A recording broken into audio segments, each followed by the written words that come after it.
श्री राम के रूप में जो घर छोड़कर निकलते हैं वह 14 वर्ष के पश्चात प्रभु राम बनकर वापस अयोध्या लौटते हैं। ये भी कहा जाता है कि श्री राम जी मानव विकास के महागुरु हैं। ऐसे महान व्यक्तित्व के बारे में हम इस वीडियो में जानेंगे।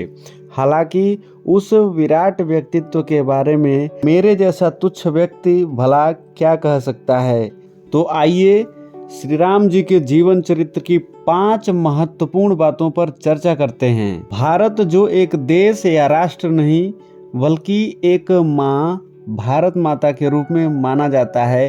और जैसा कि आप जानते हैं कि एक माँ अपने सभी बच्चों, चाहे वो गोरे हों, काले हों, नाटे हों या लंबे हों, सभी के लिए एक समान प्यार लुटाती है। यही कारण है कि यहाँ सभी धर्मों के लोग मिलजुल के रहते हैं। वेशभूषा, बोली, रंग भले ही अलग अलग हैं, लेकिन सभी भारत माता की ही संतान हैं। साथियों, हम भारत के लोग सभी धर्म और लोगों को बेहतर मानते हैं। फिर भी आज के इस परिदृश्य में सभी दिशाओं में एक ध्वनि बार बार गूंज रही है, वह है जय श्री राम, जय श्री राम। ऐसा क्यों है? क्योंकि सनातन धर्म के लिए अयोध्या नगरी का विशेष महत्व है।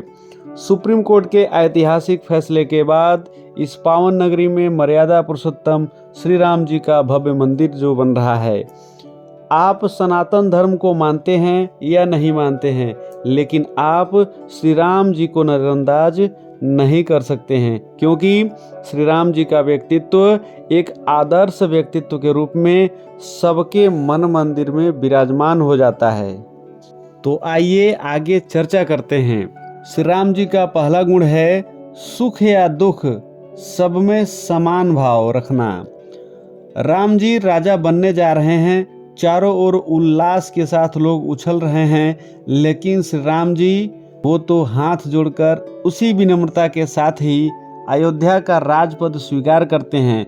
और तो और अगली सुबह जैसे ही पता चलता है कि उन्हें अयोध्या की राजगद्दी नहीं बल्कि 14 वर्ष का वनवास मिल गया, तो ये सब सुनकर भी चेहरे पर कोई चिंता की लकीरें नहीं, उसी सहज भाव से मुस्कुराहट के साथ वनवास को भी स्वीकार कर लेते हैं। उनका दूसरा गुण है संघर्ष से घबराना नहीं। इस दुनिया में चाहे कोई भी हो, उसे संघर्ष करना ही है। यदि सूर्य के समान तेज व चमक चाहिए तो सूर्य की तरह जलना भी होगा। ये हम प्रभु राम के जीवन से सीख सकते हैं।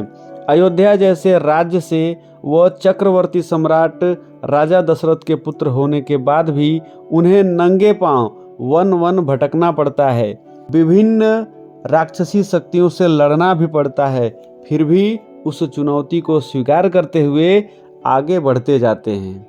उनका तीसरा गुण धैर्य व विनम्रता का भाव बनाए रखना। चाहे जैसी भी परिस्थिति आए, व्यक्ति को अपना धैर्य बनाए रखते हुए उस समस्या का समाधान खोजना चाहिए। समर्थवान होते हुए भी समुद्र के पार अपनी सेना ले जाने के लिए अत्यंत विनम्रता के साथ समुद्र से आग्रह करते हैं, जबकि वो चाहते तो आसानी के साथ अपना रास्ता बना सकते थे। उनकी चौथी बात है अहंकार से कोसों दूर रहना। साथियों, अहंकार मनुष्य के पतन का कारण बनता है। यदि राम जी का उत्थान हुआ तो इसका एक कारण यह भी है कि अहंकार उन्हें छू भी नहीं पाया है। तभी तो लंका की विजय को सभी बानर व भालू की विजय बताते हैं और अपने आप को एक तुच्छ प्राणी समझते हैं। राम जी का 5वां गुण मन व शरीर की ताकत इकट्ठा करना। साथियों, मन व शरीर की ताकत से पूरी दुनिया पर राज किया जा सकता है। प्रभु राम मन व शरीर की शक्ति को निरंतर बढ़ाने पर जोर देते रहते हैं। तभी तो आज सभी की जुबान पर राम ही राम व्याप्त हैं। प्रभु श्री राम के गुणों की बखान करने के लिए शब्द कम पड़ जाएंगे, लेकिन यदि आप बताए गए इन 5 गुणों को भी जीवन में उतार लें, मानव जीवन सार्थक हो जाएगा। अंत में मैं आपसे यह कहना चाहूँगा कि एक बात आप अवश्य याद रखिएगा कि यदि आपके भीतर रामत्व है तभी राम राज भी आएगा, अन्यथा यह एक कोरी कल्पना ही रह जाएगी। आज के वीडियो में बस इतना ही। अगले व बेहतर वीडियो के साथ आपसे फिर मुलाकात होगी। तब तक के लिए आप सभी को धन्यवाद सहित नमस्कार।